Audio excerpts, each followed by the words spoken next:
Hello everyone, welcome back to Taiyari online. मैं हूं सुधा। आज की वीडियो में हम 20 अप्रैल 2021 से बनने वाले करंट अफेयर्स के सभी क्वेश्चंस को डिस्कस करेंगे। साथ ही आपको प्रश्नों से संबंधित इंपॉर्टेंट फैक्ट्स भी बताए जाएंगे। ये वीडियो आपके आने वाले सभी एग्जाम्स के लिए महत्वपूर्ण है, तो वीडियो को आप अंत तक देखें। यदि आपको वीडियो का PDF चाहिए तो आप हमें ज्वाइन करें टेलीग्राम ग्रुप पर। टेलीग्राम ग्रुप पर आपको वीडियो का PDF मिल जाएगा। साथ ही आप GK current affairs and latest updates के लिए तैयारी ऑनलाइन को सब्सक्राइब कर लें, बेल आइकन को दबाएं ताकि सभी नोटिफिकेशन सबसे पहले आप तक पहुंचे। आप हमसे इंस्टाग्राम पर भी जुड़ सकते हैं, लिंक डिस्क्रिप्शन में मिलेगा। तो चलिए देर न करते हुए पहला प्रश्न देखते हैं।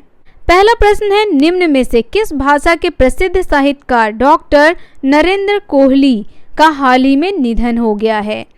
तो देखिए, नरेंद्र कोहली यह हिंदी साहित्यकार हैं, हिंदी भाषा के प्रसिद्ध साहित्यकार हैं। ऑप्शन नंबर बी इसका करेक्ट आंसर है। हाल ही में इनका निधन हो गया है। चलिए इंपॉर्टेंट फैक्ट्स देखें तो यहाँ देखिए, हिंदी भाषा के प्रसिद्ध साहित्यकार डॉक्टर नरेंद्र कोहली का हाल ही में निधन हो गया। वे कुछ दिनों पहले संस्कार भारती के कला संकुल के उद्घाटन कार्यक्रम में शामिल थे। उनकी पहली कहानी 1960 में प्रकाशित हुई थी। वे वाणी प्रकाशन ग्रुप से 1988 से जुड़े हुए थे।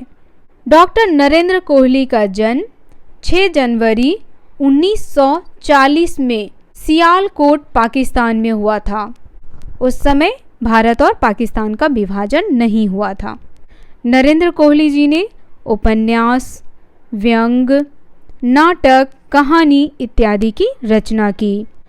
2017 में उन्हें पद्मश्री से सम्मानित किया गया। 2012 में उनकी रचना न भूतो न भविष्यति के लिए उन्हें व्यास सम्मान से सम्मानित किया गया। साथ ही उन्हें साहित्य भूषण सम्मान 1998 में दिया गया। 1995 और 96 में उन्हें सलाका सम्मान से सम्मानित किया गया। इसी प्रकार साहित्य के क्षेत्र में अनेकों सम्मान से उन्हें सम्मानित किया गया है। नेक्स्ट क्वेश्चन है, हॉलीवुड की फिल्म हैरी पॉटर सीरीज की एक्ट्रेस हेलन मैक्रोडी का हाल ही में कितने वर्ष की उम्र में निधन हो गया? तो देखिए, हैरी पॉटर की एक्ट्रेस हेलन मैक्रोडी का निधन 52 वर्ष की उम्र में हो गया। ऑप्शन नंबर ए इसका करेक्ट आंसर है। ये हैं हेलन मैक्रोडी। इनका पूरा नाम है हेलन एलिजाबेथ मैक्रोडी।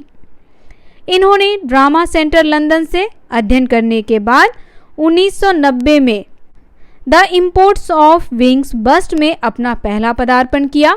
इम्पोर्टेंट फैक्ट्स में वही सारी बातें हैं कि हैरी पॉटर सीरीज की एक्ट्रेस हेलन मैक्रोडी का निधन जो है वह 52 वर्ष की उम्र में हो गया है।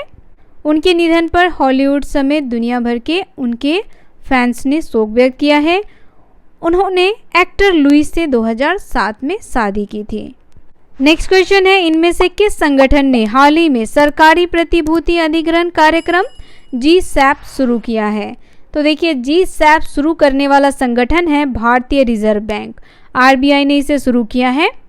भारतीय रिजर्व बैंक ने 2021 और 22 की पहली तिमाही में GSEC अधिग्रहण कार्यक्रम GSAP 1.0 के तहत 1 लाख करोड़ रुपए की सरकारी प्रतिभूतियों की खुली बाजार में खरीद करने की घोषणा की है। इसका उद्देश्य है उपज वक्र का एक स्थिर और व्यवस्थित विकास करना। चलिए इससे रिलेटेड इंपॉर्टेंट फैक्ट्स देखें तो यहाँ देखिए, इंपॉर्टेंट फैक्ट्स में है भारतीय रिजर्व बैंक ने हाल ही में सरकारी प्रतिभूति अधिग्रहण कार्यक्रम GSAP शुरू किया है, जिसके तहत केंद्रीय बैंक के द्वारा 1 ट्रिलियन रुपए के सरकारी बॉन्ड खरीदे जाएंगे। अब आपको बता दें कि GSAP क्या है। GSAP जिसे हम कहते हैं GreenSock animation platform. GSAP जो है वह वेब पर एनिमेशन बनाने के लिए जावास्क्रिप्ट टूल्स का एक लोकप्रिय सेट है। वेब ब्राउज़र में जो कुछ भी आप देख रहे हैं वह सब GSAP के साथ एनिमेटेड हो सकता है। चलिए अब हम RBI के बारे में जान लें तो RBI का मुख्यालय है मुंबई, महाराष्ट्र। इसकी स्थापना की गई थी 1 अप्रैल 1935 में। आरबीआई के गवर्नर हैं शक्तिकांत दास। आरबीआई के अर्थज्ञ हैं बाबा साहेब अम्बेडकर। नेक्स्ट क्वेश्चन है 19 अप्रैल को विश्व भर में कौन सा दिवस मनाया जाता है? तो देखिए 19 अप्रैल को विश्व भर में मनाया जाता है विश्व यकृत दिवस, world liver day. Option number D इसका करेक्ट आंसर है। लीवर का काम होता है प्रोटीन को संश्लेषित करना और पाचन के लिए आवश्यक जैव रसायन बनाना। मनुष्यों में यह पेट के दाहिने ऊपरी हिस्से में डायाफ्राम के नीचे स्थित होता है और यह मानव शरीर का सबसे बड़ा ग्रंथि है। चलिए इससे रिलेटेड इंपॉर्टेंट फैक्ट्स देखें। तो यहाँ देखिए 19 अप्रैल को विश्व भर में विश्व यकृत यानी लीवर दिवस मनाया जाता है। इस दिवस का मुख्य उद्देश्य है यकृत संबंधी रोगों के बारे में जागरूकता फैलाना।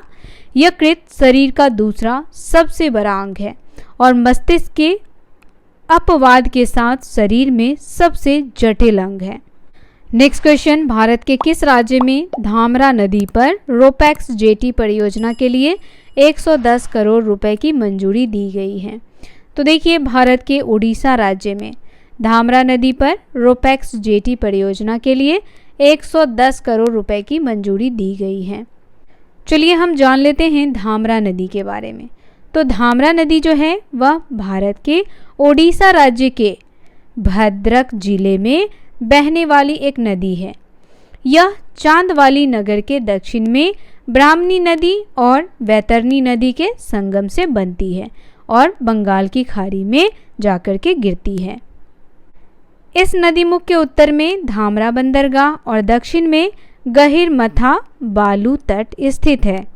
इम्पोर्टेंट फैक्ट्स देखिए तो पतन, पोत, परिवहन और जल मार्ग मंत्रालय ने सागरमाला पहल के तहत ओडिशा राज्य में धामरा नदी पर रोपैक्स जेटी परियोजना और इससे जुड़े बुनियादी ढांचे को विकसित करने के लिए 110 करोड़ रुपए की मंजूरी दी है। इस परियोजना के लिए बाकी 50% हिस्सा ओडिशा राज्य सरकार जो है वह वहन करेगा। चलिए हम ओडिशा राज्य के बारे में जान लें। तो ओडिशा राज्य की राजधानी है भुवनेश्वर। ओडिशा के गवर्नर हैं गणेशी लाल। ओडिशा के चीफ मिनिस्टर हैं नवीन पटनायक। नेक्स्ट क्वेश्चन है एशियाई कुश्ती चैंपियनशिप में रवि कुमार ने कितने किलोग्राम वर्ग में गोल्ड मेडल जीता है? तो देखिए रवि कुमार ने 63 किलोग्राम में गोल्ड मेडल जीता है। ऑप्शन नंबर सी इसका करेक्ट आंसर है।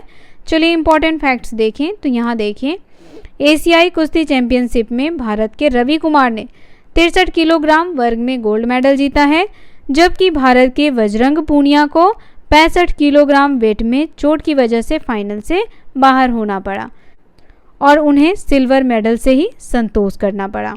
नेक्स्ट क्वेश्चन, एशियाई चैंपियनशिप में क्लीन एंड जर्क में कितने किलो वेट उठाकर भारत की मीराबाई चानू ने नया वर्ल्ड रिकॉर्ड बनाया है? तो देखिए भारत की मीराबाई चानू ने 119 किलोग्राम का वेट उठाकर नया वर्ल्ड रिकॉर्ड बनाया है। इंपॉर्टेंट फैक्ट्स देखिए एशियाई चैंपियनशिप में क्लीन एंड जर्क में भारत के पूर्व वर्ल्ड चैंपियन मीराबाई चानू ने 119 किलोग्राम वेट उठाकर नया वर्ल्ड रिकॉर्ड बनाया है। इन्होंने स्नेच में 86 किलोग्राम वेट उठाने के रिकॉर्ड को तोड़ दिया। इससे पहले क्लीन एंड जर्क में वर्ल्ड रिकॉर्ड 118 किलोग्राम का था। नेक्स्ट क्वेश्चन है निम्न में से किस देश की सरकार ने IS सहित 11 कट्टरपंथी इस्लामिक संगठनों पर प्रतिबंध लगा दिया है? तो देखिए यह किया गया है श्रीलंका सरकार के द्वारा। ऑप्शन नंबर सी इसका करेक्ट आंसर है। चलिए इससे रिलेटेड इंपॉर्टेंट फैक्ट्स देखें। श्रीलंका सरकार ने हाल ही में IS सहित 11 कट्टरपंथी इस्लामिक संगठनों पर प्रतिबंध लगा दिया है। अधिसूचना के मुताबिक कानून का पालन न करने वाले या ऐसी किसी साजिश में शामिल होने वाले किसी भी दोषी व्यक्ति को 10 से 20 साल कैद की सज़ा हो सकती है। चलिए हम श्रीलंका के बारे में जान लें। तो श्रीलंका की राजधानी है कोलंबो और कोलंबो ही इसका सबसे बड़ा शहर भी है। श्रीलंका में बोले जाने वाली राजभाषा है सिंहली और तमिल। श्रीलंका के राष्ट्रपति हैं गोटाभया राजपक्षे। नेक्स्ट क्वेश्चन है किसने भारत में पहला फूड पार्क लॉन्च किया है? तो देखिए भारत में पहला फूड पार्क लॉन्च किया है इटली ने। ऑप्शन नंबर ए इसका करेक्ट आंसर है। इटली ने हाल ही में भारत में पहला मेगा फूड पार्क लॉन्च किया है, जिसमें खाद्य प्रसंस्करण सुविधाएं शामिल हैं। यह देश में शुरू की गई पहली इतालवी भारतीय खाद्य पार्क परियोजना है। चलिए इम्पोर्टेंट फैक्ट्स देखें तो यहाँ देखिए, इटली ने हाल ही में भारत में पहला मेगा फूड पार्क लॉन्च किया है। वही सारी बातें हैं जो अभी आपको मैंने बता दी है। अब इस परियोजना के बारे में जान लेते हैं। तो इस परियोजना का नाम मेगा फूड पार्क रखा गया है। इसका मुख्य उद्देश्य है कृषि और उद्योग के बीच इंटरेक्शन विकसित करना। साथ ही यह परियोजना क्षेत्र में कुशल प्रौद्योगिकियों के अनुसंधान और विकास पर ध्यान केंद्रित करेगी। इसे एक विशेष प्रयोजन वाहन द्वारा लागू किया जाएगा। भारत में मेगा फूड पार्क की योजना के बारे में भी जान लीजिए आप। तो मेगा फूड पार्क खाद्य प्रसंस्करण मंत्रालय द्वारा कार्यान्वित योजना है। किसके द्वारा है यह ध्यान रखना है। तो मेगा फूड पार्क जो है वह खाद्य संस्करण मंत्रालय द्वारा कार्यान्वित एक योजना है। इस योजना का मुख्य उद्देश्य है खेतों से प्रसंस्करण और उपभोक्ता बाजारों तक सीधे संपर्क स्थापित करना। इस योजना का उद्देश्य वैश्विक खाद्य व्यापार में भारत की हिस्सेदारी को कम से कम 3% बढ़ाना है। इस योजना के तहत भारत सरकार प्रत्येक फूड पार्क को 50 करोड़ रुपए प्रदान करती है। इस योजना का लक्ष्य है लगभग 30 से 35 खाद्य प्रसंस्करण इकाइयों को लागू करना।